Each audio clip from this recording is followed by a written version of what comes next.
네,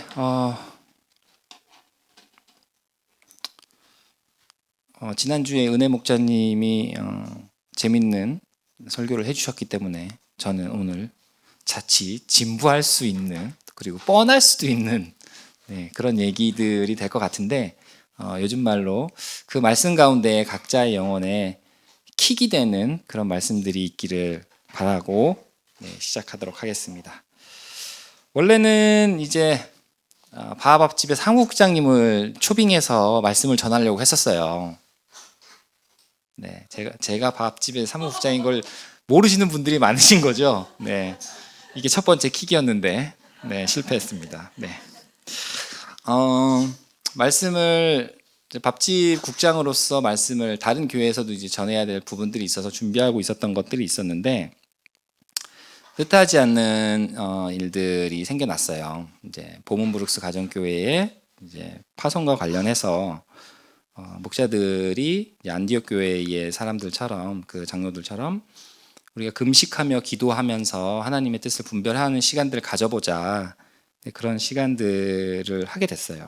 그래서 처음 해보는 이제 금식 기도였습니다. 그래서 되게 어렵더라고요. 저녁 한 끼 안 먹는 것 뿐인데 그 한 끼를 안 먹고 그 시간에 기도를 한다는 게 어떤 의미인지도 조금 배울 수 있었고 근데 아무튼 어렵고 좀 힘들기도 했어요. 그래서 몰래 초콜릿도 하나씩 먹기도 하고 그러기도 했는데 어쨌든 공동체 분립에 대해서 하나님께서 여쭙는 시간이었는데 처음 해보는 거라 그런지 어떻게 기도해야 될지를 몰랐어요. 뭐 명확한 주제가 있는 것도 아니고 그저 이제 공동체 분립에 대해서 하나님이 어떠한 그림을 보여주실지를 구하는 그런 시간들이었는데 그래서 처음에는 그냥 가만히 묵묵히 앉아만 있어 보기도 하고 침묵하면서 이제 하나님의 뜻이 무엇인지 보여달라고 그냥 그렇게 있어 보기도 하고 또 이제 찬현 목자나 은혜 목자님들 같은 경우가 이제 산책하면서 하신다고 하길래 저도 이제 그 산책을 또 따라해서 해보기도 하고 근데 그러면서 한 찬양을 반복해서 계속 30분 동안 부르기도 하고 그런 시간들을 많이 보냈어요. 일주일에 한 번씩이긴 하지만 근데 짜증이 좀 났어요. 뭔가 내 뜻대로 뭔가 내가 원하는 무언가가 생기지 않고 그냥 답답하니까 이제 짜증이 났으면서 그러면서 질문들을 하게 됐습니다. 짜증이 나니까 내가 이걸 지금 왜 하고 있는 거지? 내가 뭐 때문에 이 시간들을 가져야 하지? 네, 문득 이런 짜증스러운 질문들이 저에게 던져졌어요. 근데 뭐 당연히 하나님 때문이지라는 결론이 있긴 했지만 정말 그 이유만으로 충분한가? 공동체는 뭐지? 교회란 무엇인가? 공동체가 교회인가? 어찌 보면은 너무나 당연하게 이제 목자의 삶을 산 지가 3년이 됐으니까요. 너무나 당연한 것들이었는데 무심코 시작된 짜증스러운 질문에서 그렇게 본질적인 질문들로까지 이어졌다라고 보시면 좋을 것 같아요. 그래서 꼬리에 꼬리를 무는 꼬꼬무의 시간들이었다. 네.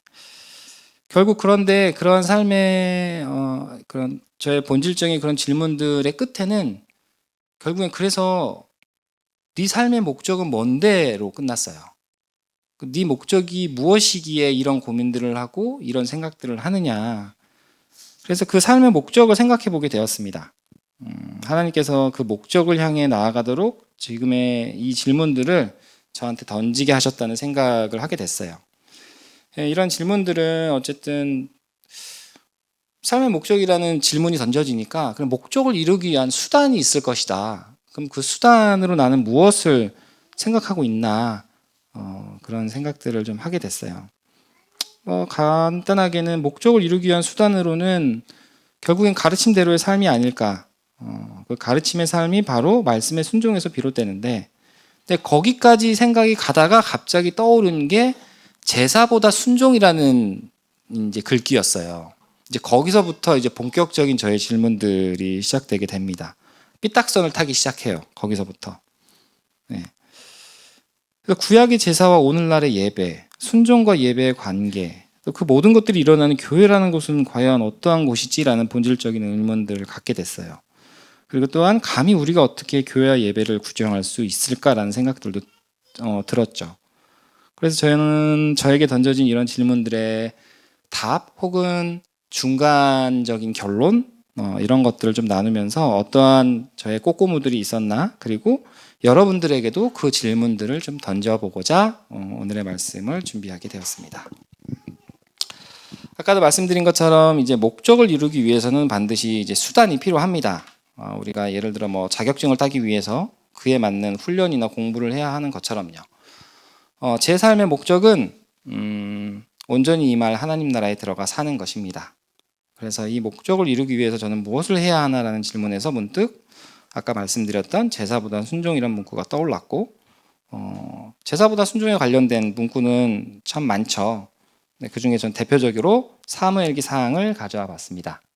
네, 이거는 함께 읽도록 하겠습니다. 함께 읽겠습니다. 시작. 사무엘이 나무랐다. 주님께서 어느 것을 더 좋아하시겠습니까? 주님의 말씀에 순종하는 것이겠습니까? 아니면 번제나 화목제를 드리는 것이겠습니까? 잘 들으십시오. 순종이 제사보다 낫고 말씀을 따르는 것이 순양의 기름보다 낫습니다. 저는 이 말씀이 떠오르면서 첫 번째 이제 질문이 시작됐습니다. 지금 이 시대의 제사는 무엇이고 순종은 무엇일까? 지금 우리가 드린다고 하는 예배는 과연 구약의 제사와는 다른 것인가? 제의적인, 형식적인 것에만 의존되어져 있는 이것은 껍데기에 불과한 것이 아닐까? 그렇다면 진짜 교회는 뭐지? 다시 한번 말씀드리지만 어디까지나 저에게 지금 이 시기에 만들어진 중간 결론 또는 보여지는 만큼의 깨달음의 의미다라는 것들을 좀 밝혀드리겠습니다. 교회와 예배의 본질에 대해서 감히 단언할 수 있는 것이 아니기 때문에 하나님께서 지금 이 시기에 저에게 보여주신 만큼의 어떤 철학적 의미다라는 것들을 다시 한번 말씀드리면서, 처음에는 예배라는 것 자체가 이 말씀을 통해서 순종하는 삶 자체라고 여겨졌어요. 그래서 가정교회가 교회다. 우리가 계속 얘기하잖아요. 가정교회가 교회다. 그래서 공동체여야만 한다라고 생각이 들었어요. 교회는 공동체여야만 한다. 왜냐하면 예수님의 가르침은 서로 사랑하라였으니까요. 사랑하기 위해서는 공동체가 존재해야 합니다. 반드시. 예수님께서도 베드로가 주님이 그리스도라고 고백할 때 내가 이 반석 위에 내 교회를 세우겠다라고 말씀하셨기 때문에 사람에게 세워지신 것이 곧 관계 속에서 맺어주는 이 사랑의 순간이 교회됨이다라고 생각을 했고, 그 순간이 바로 우리가 하나님께 드리는 예배다라고 생각을 했어요. 그러니까 틀린 말은 아니지만 굉장히 좁은 시야에서 바라본 관점이다라는 것들을 얼마 전 정진 목자님과의 교제를 통해서 깨닫게 되었습니다. 이것 좀 밝혀드리고 싶어서. 네, 예배라는 것을 고민하면서 경외함을 갖고 하나님을 찬양하며 그 앞에 엎드리는 행위에 유형의 의미와 말씀에 순종하며 살아가려는 내적 동기의 무형의 의미가 있구나라는 것들을 깨닫게 됐고, 교회 또한 마찬가지였어요. 유형의 행위를 위한 공간적 의미의 교회와 내적 동기를 통해 무형의 의미를 살아내는 교회죠. 한 가지 저는 정정하고 싶은 게 하나 있어요. 목사님도 그렇고 저희 목자들도 이곳은 연합체이지 실체가 없는 곳이다 이런 얘기들을 많이 했잖아요.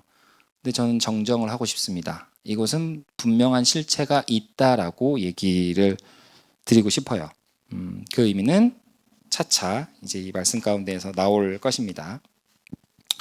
그래서 제가 오늘날 생각하는 예배에 대해서 먼저 아까도 말씀드린 유형의 예배, 왕이신 하나님께 드리는 공적인 예배이지 않을까라는 생각을 했어요. 예배는 단지 주일에 모여 찬양하고 말씀 듣고 기도하는 것일까? 사실 저는 이런 부분이 구약의 제사와 많이 닮았다고 생각을 했기 때문에 이 말씀에서 이게 진짜 예배가 아니겠구나라고 생각을 했었던 것 같아요. 구약에서 하나님은 끊임없이 율례대로 살라고, 즉 내가 가르쳐준 대로 살라고 말씀하세요. 하지만 이스라엘 백성은 그러지 않았죠. 근데 이스라엘 백성들도 절기는 잘 지켰어요. 제물도 빠짐없이 드리면서 제사를 지냈습니다. 하지만 그들의 삶은 그러지를 못했죠. 그래서 결국에는 하나님의 심판을 받게 되는 그런 상황들이 왔는데, 아까도 말씀드린 것처럼 저는 이 부분이 저는 함정이다라고 생각을 했어요. 그래서 함정에 빠졌습니다. 그래서 지금 이곳에서 하는 이러한 행위들은 본질적인 것이 아니다. 예배는 순종이어야 하지 제의적 행위가 아니다. 그래서 저는 작은 이들의 교회는 하나님을 알아가고 말씀을 먹는 법을 배우는 주일학교 또는 군대로 따지면 훈련소에 지나지 않는다라고 섣부르게 결론을 내렸었어요. 그런데 이제 말씀을 준비하면서 좀 더 공부하고 묵상하는 중에 이게 진짜 너무 단정적이고 좁은 시야였구나라는 생각들을 하게 됐어요. 이 말씀에 꽂혀가지고 이제 그렇게 편협하게 조금 생각하게 됐던 것 같습니다. 물론 이제 지금의 이제 주일 성수 같은 것, 사람이 만든 전통이죠. 특히 로마 시대 때 기독교 그 카톨릭이 제국주의를 유지하고자 하나의 한 방편으로 이제 카톨릭이 국교가 되면서 수많은 사람들의 전통들이 만들어졌습니다. 그래서 이제 유형의 예배가 아닌 서로 사랑하는 것이 예배다라고 생각을 하게 된 거죠. 근데 예배는 단순히 말씀을 지켜 살아내는 것만이 아니라 공적인 의미의 예를 들면 세상의 왕께 그에 걸맞는 경애와 경배와 찬양을 드리는 행위 또한 예배이다라는 것들을 좀 생각하게 됐고, 라이프 성경사전에 이렇게 나와 있더라고요. 예배를 뜻하는 대표적인 헬라어 프로스키네오는 원래는 종이 주인에게 문안할 때 존경의 표시로 머리를 조아리며 발에 입을 맞추는 걸 말한다요. 그래서 결국엔 예배라는 건 하나님을 향한 존경과 경외심이 수반된 엄숙한 행위임을, 즉 유일한 예배의 대상인 하나님을 의식하며 전 인격에서 우러나오는 경외심을 가지고 경배하고 하나님의 높으심과 그 은총을 찬양하며 섬기는 거룩한 행위가 바로 예배이다. 즉 예배는 하나님을 향한 존경과 경외가 동반된 전 인격적인 행위이고, 그러한 사람들이 모여서 하나님을 높이는 것이 바로 유형의 예배이다. 이제 구약의 제사의 원래 의미겠죠. 그래서 최초의 예배 형태는 희생 제사였어요. 하지만 앞서 말씀드린 것처럼 이스라엘 백성들은 그 형식에만 의존했기 때문에 제사 중심의 전통적 예배는 점점 의식화되고 형식화되어서 하나님의 심판을 초래할 수밖에 없었습니다. 그 문구가 잘 나온 게 전 이거라고 생각을 해요. 같이 읽어보도록 할게요. 시작. 나는 너희가 벌이는 절기 행사들이 싫다. 역겹다. 너희가 성회로 모여도 도무지 기쁘지 않다. 유형의 예배만을 중시하게 되면 구약의 이스라엘 백성들과 똑같아진다고 생각을 합니다. 근데 왜 2000년이라는 시간이 흐르는 동안 그런 모양의 교회일 수 있는 이런 공간적 개념의 교회라는 것들이 유지가 됐을까? 저는 거기에 이런 공적인 유형의 예배들이 필요하기 때문에 하나님께서 존재케 하신 게 아닐까라는 생각들을 하게 됐어요. 그렇다면 반대로 공간적 개념이 아닌 유형의 예배에 반대되는 무형의 예배는 무엇일까? 저는 그 무형의 예배는 아버지 하나님께 드리는 전인격적인 헌신이다라고 생각을 합니다. 예수님께서는 예배의 내적인 요소들을 강조하셨어요. 특히 이제 십자가를 통해서 자신이 스스로 희생 제물이 되어서 영원한 제사를 드리시면서 구약 시대에서부터 이어져 왔던 모든 희생 제사를 마감하시고 완성시키셨습니다. 그래서 이제 신약의 시대를 살아가는 우리들은 희생 제물을 드리는 대신에 대속의 죽음을 죽으신 그리스도의 속죄의 은총을 감사하고 찬양하면서 하나님을 높이는 신령한 예배를 통해 하나님을 영화롭게 할 수 있게 되었어요. 그러니까 형식도 무시할 수는 없지만 어쨌든 성경에서는 내적 자세의 중요성을 강조합니다. 그리고 전 인격과 온 삶을 통해 예배를 드리기를 강조를 하죠. 로마서에서도 보면 그런 말씀들이 잘 나오는데, 이건 제가 읽도록 하겠습니다. 형제자매 여러분, 그러므로 나는 하나님의 자비하심을 힘입어 여러분에게 권합니다. 여러분의 몸을 하나님께서 기뻐하실 거룩한 산 제물로 드리십시오. 이것이 여러분이 드릴 합당한 예배입니다. 내적인 삶의 자세, 순종하는 태도, 전 인격을 드리는 행위가 바로 무형의 예배이다. 그리고 하나님께서는 우리의 외적인 형식보다 말씀에 대한 순종과 진실한 마음, 저희의 내적 동기를 더 보신다라고 저는 생각들을 해요. 마태복음에 보면 또 그거에 관련된 구절이 나오는데 예수님께서 이제 율법학자들과 바리새파 사람들에게 이야기를 하죠. 형식은 지키면서 더 중요한 것들은 버렸다. 예. 물론 형식도 근데 소홀히 하지 않아야 한다. 이런 말씀을 같이 해주신 것 같아요. 제가 마가복음을 넣었군요. 여기서 마가복음에서도 이제 사람의 전통으로 하나님의 계명을 헛되이 한다라고 예수님께서는 말씀을 하십니다. 네. 근데 여기서 돌아보면 예수님은 분명히 말씀하세요. 사랑에 실천하는 것이 곧 예배가 된다. 하나님을 사랑하는 마음은 사람을 향한 사랑으로 나타나기 때문에 요한복음에도 보면 계속해서 예수님께서 얘기를 하시죠. 서로 사랑하라고. 그러니까 사랑의 동기가 바로 내 삶이 드려진 예배다라고 생각을 해요. 마음의 동기를 보시는 하나님이 기뻐 받으시는 예배가 바로 이것일 것입니다. 말씀의 순종이 주님을 경외하고 있다는 믿음의 증거라고 생각을 해요. 저희가 주님을 경외하지 않는다면 그 말씀이 저에게 지금 당장 아무 의미도 없고 해야 할 동기가 되지 않겠죠. 근데 그 말씀을 우리가 하나님을 나의 주님이라고 고백하면서 당연히 따라야 하는 것이다 라고 생각하는 것은 바로 주님을 경외하기 때문이라고 생각을 해요. 그런 구절들이 잘 나온 게 호세아서라고 생각을 합니다. 함께 읽도록 하겠습니다. 시작. 내가 바라는 것은 변함없는 사랑이지 제사가 아니다. 불살라 바치는 제사보다는 너희가 나 하나님 알기를 더 바란다.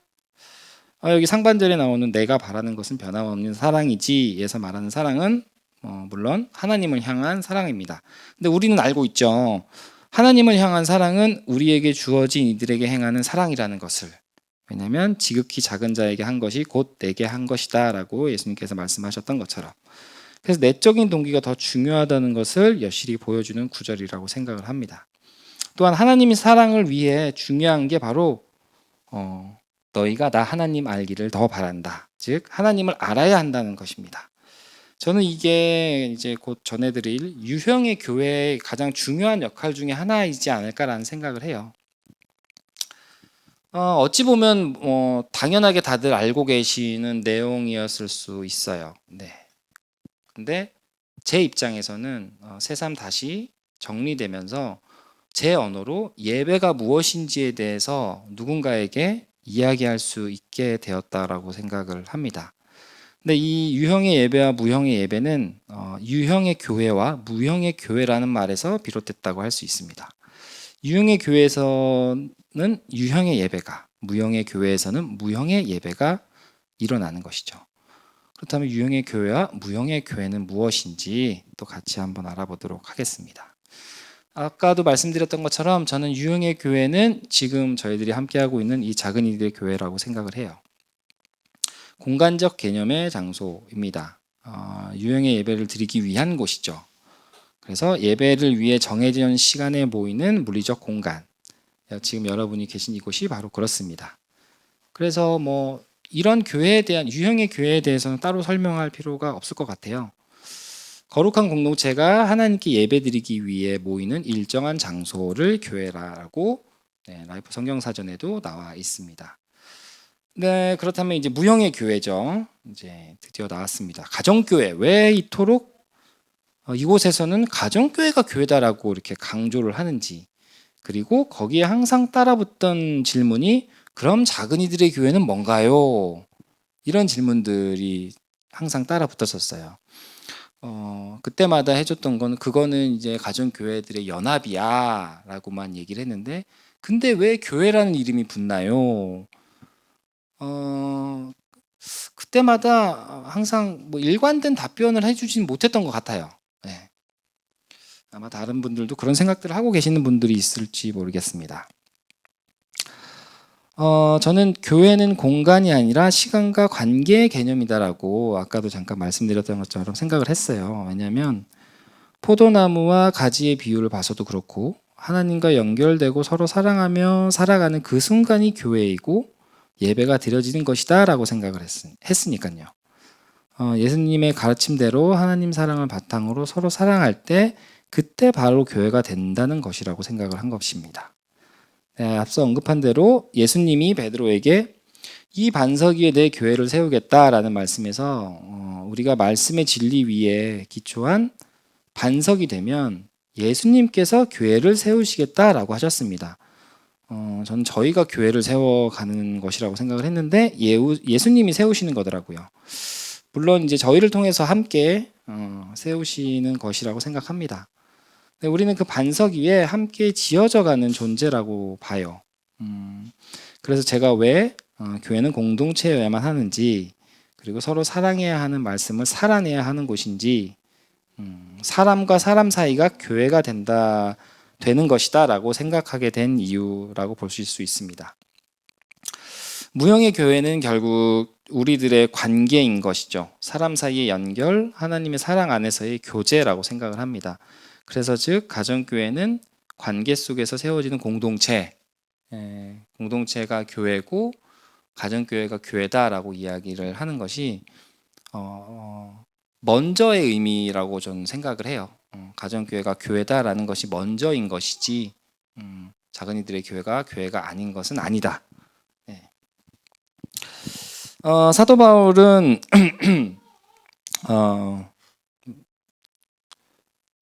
에베소서나 이제 로마서나 이제 다른 그 서신서에서도 보면 예수 그리스도를 구세주로 고백하는 거룩한 무리들의 모임을 교회다라고 이야기를 하세요. 교회의 머리는 예수 그리스도시고 그 구성원인 성도는 그리스도의 몸, 지체들이다라고 이렇게 이야기를 하면서 피차 연합하고 교제함으로 유기적인 통일성을 이루어 나갈 때 교회가 온전해져 간다라고 이렇게 사도 바울은 저희에게 말을 하고 있습니다. 저는 그것이 맞다라고 생각이 들고요. 네. 그래서 이것이 먼저 나왔어야 되는데, 네. 거의 제가 깨닫게 된 이야기들, 유형의 예배, 무형의 예배, 유형의 교회, 무형의 교회에 대한 이야기들은 다 했습니다. 벌써. 네.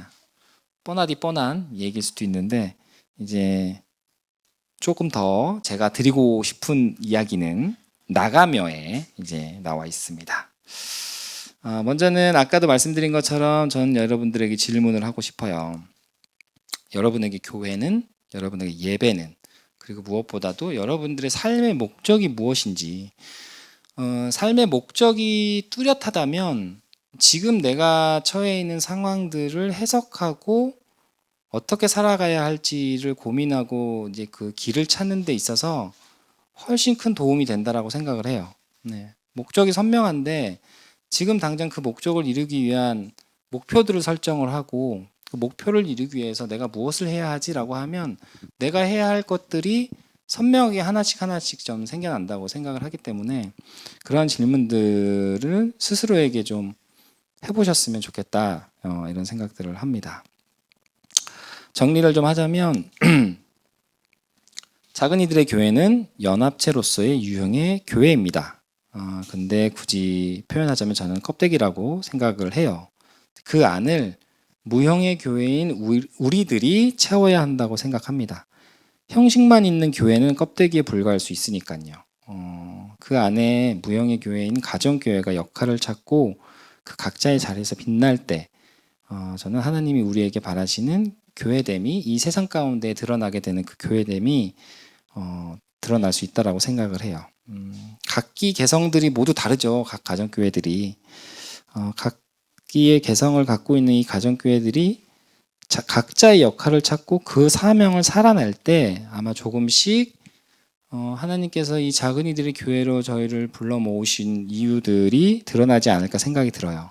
근데 저는 이 과정이 단순히 이제 조직적인 완성도를 높이는 것이 아니라 하나님과의 관계 안에서 실현되는 사람 간의 사랑을 통해서 드러날 수 있을 거다라고 생각을 해요.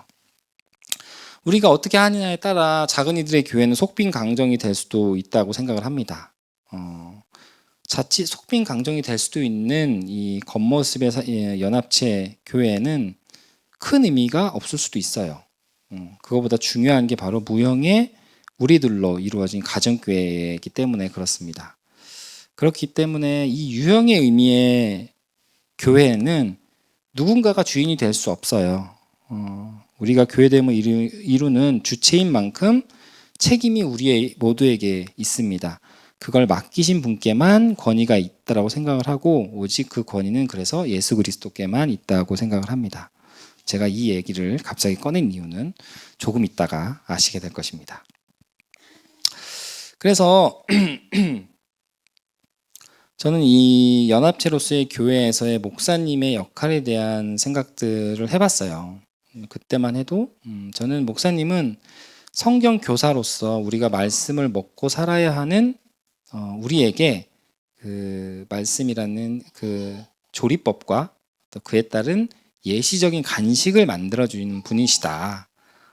말씀을 이렇게도 저렇게도 먹을 수 있다라는 것을 알려주는 안내자라고 생각을 했어요. 그렇기 때문에 다른 교회에서와 같은 어떤 위에서 지시하거나 통제하거나 하는 그런 존재가 아니라고 생각을 해요. 또한 여러분들 각 가정교회 목자는 여러분들 한 사람 한 사람의 그 삶의 여정의 동반자이고 안내자와 같은 역할이라고 생각을 합니다. 그래서 저는 담임 목사나 대표 목사라는 말이 필요하지 않다라고 생각을 하고요. 그래서 저희는 그런 이야기들을 내부적으로는 하지는 않죠. 그리고 이찬현 목사님 같은 경우에도 자신은 목사와 목자 중에 무엇을 선택하라고 하냐고 한다면 목자를 선택한다고 주저없이 이야기를 해요. 정말 그런지는 여러분들이 스스로 판단해 보시면 좋겠습니다. 네. 이번 시간들을 지나면서 언어와 제 언어로 교회와 예배, 작은 이들의 교회의 정체성에 대한 질문과 답을 저는 조금 찾았습니다. 유형과 무형, 장소와 관계, 형식과 본질의 개념들이 조금씩 더 분명하게 정리가 됐어요. 하지만 이건 어디까지나 저에게 주신 깨달음입니다. 여러분도 여러분 각자의 하나님과의 씨름을 통해 자신의 언어로 정돈되시길 바랄게요. 그리고 그 씨름의 시간을 두려워하지 마시고 피하지 않으셨으면 좋겠습니다. 그리고 이미 어느 정도 정돈되어지신 분들이라면 한 번쯤 비꼬아서 비판적으로 좀 그 생각들을 바라보셨으면 좋겠어요. 그러면서 자신의 생각을 돌아보고 자신을 점검해 보셨으면 좋겠습니다. 왜냐하면 우리는 너무 쉽게 그리고 너무 자주 내 생각만이 옳다라고 여기기 때문에 그렇습니다. 마지막으로 좀 당부를 드리고 싶은 게 앞서 이야기했던 유형의 교회, 즉 인간의 전통과 제국주의의 요소들로 인해서 교회가 많이 세속화되었다라는 것들은 굳이 이야기하지 않아도 많이들 아실 거라고 생각이 들어요. 뭐 집회에 나가고 있는 뭐 그런 교회들도 있죠. 그것들이 바로 우리가 간구하고 있는 부분들인데 이 교회 안에 있는 파시즘적 문화가 지배하고 있기 때문이다라고 생각이 들고 그에 관련된 이야기들을 하는 목사님들도 이제 꽤 많이 생겨났다라고 저희가 알아본 바로 드러났더라고요. 그래서 예수님께서는 친히 몸으로 섬김을 보여주셨습니다. 성경에서 리더는 가장 낮은 곳에서 섬겨야 하는 사람들입니다. 그렇기 때문에 역피라미드의 구조여야 하죠. 예전 나들목 때도 그런 이야기들을 많이 했는데 근데 교회 안에 들어온 이 파시즘적인 문화 때문에 반대로 피라미드 구조의 형태입니다. 어디 교회든지 가면 뭐 담임 목사나 대표 목사, 뭐 그 아래 어떤 뭐 운영위원회 또 뭐가 있고 해서 이런 수직적 탑다운 방식의 그런 운영을 하게 되는 뭐 그런 것들이 좀 있는데 중요한 건 목회자 중심의 어떤 이러한 기득권을 유지하기 위해 만들어진 이런 전통에 대해서 저희들은 좀 뭐랄까 성우기 표현으로 성우기가 오늘 안 왔기 때문에 이 영상을 볼 거거든요. 그래서 성우기 표현으로 죽창을 들고 싸워야 한다. 네, 이런 표현들을 좀 성욱이가 자주 하는데, 네. 제가 또 안지은 목사의 눈치를 볼 수밖에 없죠. 그런 구조들에 적극적으로 나서야 된다라고 생각을 해요. 왜냐하면 목사나 목자는 많은 사람들이 오해하고 있는 게, 목사나 목자가 뭔가 비전을 제시하고 성도들이 그 비전을 따라야 된다라고 생각을 하는데, 그게 피라미드 구조에서 나오는 발상이에요.